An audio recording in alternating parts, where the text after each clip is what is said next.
I'm here with Rachel Jasper from Coram, who's the Marketing Communications Officer. Rachel, can you tell me a little bit about what Coram does? Yeah, Coram are actually the oldest UK's children's charity.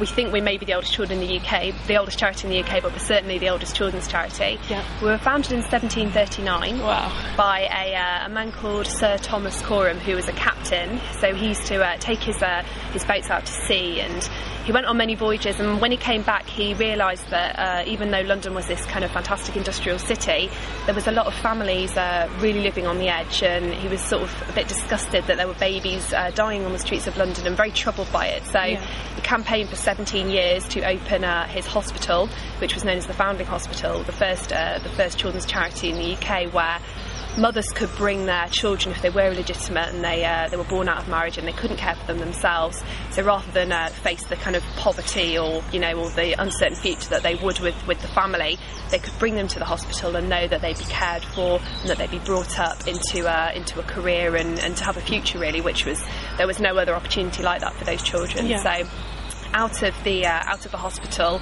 we have today the museum, which still stands on a Coram site today. Coram's Field also still stands as a place that only parents and children can go to have picnics and to kind of engage in family activities, so that legacy continues, which is quite lovely. It's really nice. So yeah, it's a lovely story. So in the museum today, you'll find the original manuscript of the Messiah by Frederick Handel, who was a huge patron and supporter of our charity, and paintings by William Hogarth, the artist, who also was very moved by the story and the work that Sir Thomas was trying to do for the children, and that stands over there today, including lots of really fantastic contemporary exhibitions and pieces of artworks from the children and families we help today, and really telling the story of how the children came through the museum, through the hospital then, and sort of went on to live better lives, really. So Coram still pioneer what matters most to children today, and we believe in better chances for children and families. So we pioneered the first ever children's centre, which stands on our site over there.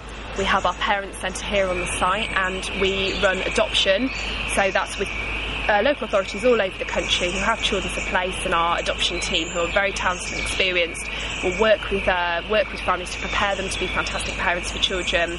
And we'll work with parents that may not always fit the mould. They may be a bit older, they may be single parents, or they may be gay parents. We'll work with people that are from the background that suits the child, and it's all about the love and the best fit for the child, really. So that's our adoption service.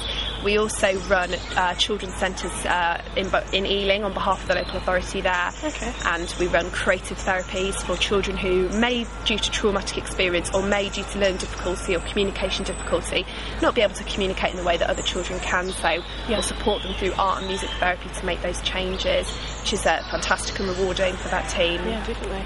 We also run our creative life education scheme, Coram Life Education. So we take buses out into schools all over the country, to 4,000 schools every year, which is a reach of about 800,000 children. Wow. And that's for primary school children, just to teach them about making safe and healthy choices. Not every child will need creative therapy, not every family will need parent support, but most children, it's good for them to have that visit from the Coram Life Education Centre and just sort of learn a bit about being healthy and being safe and making positive decisions for themselves. So we've got quite a big reach today as a charity, and we're still sort of really about whatever difference we can make to help children and to help children more, really. Yeah.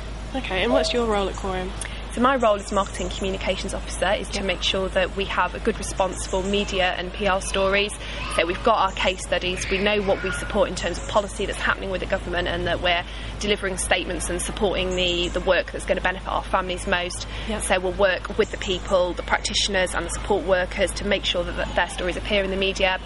We'll also look after the website and all the social media work, and I think increasingly those formats, those platforms are becoming integrated, so it's not about a PR story that has nothing to do with the website, it's about what's the information we've got here. Okay, so it's a case study, so actually if it's National Adoption Week in October, how do we bring that story to the forefront? What do we need to know, although it may not be a person's personal identity because it's a sensitive issue, but what do we need to know about that story? What do we need to say about that family, and how can that appear through our website? And then if it's profiled in the media, how do we make sure that comes back to our social media account and the information is put out to our supporters, so we can kind of get the maximum benefit out of the message and the coverage, really.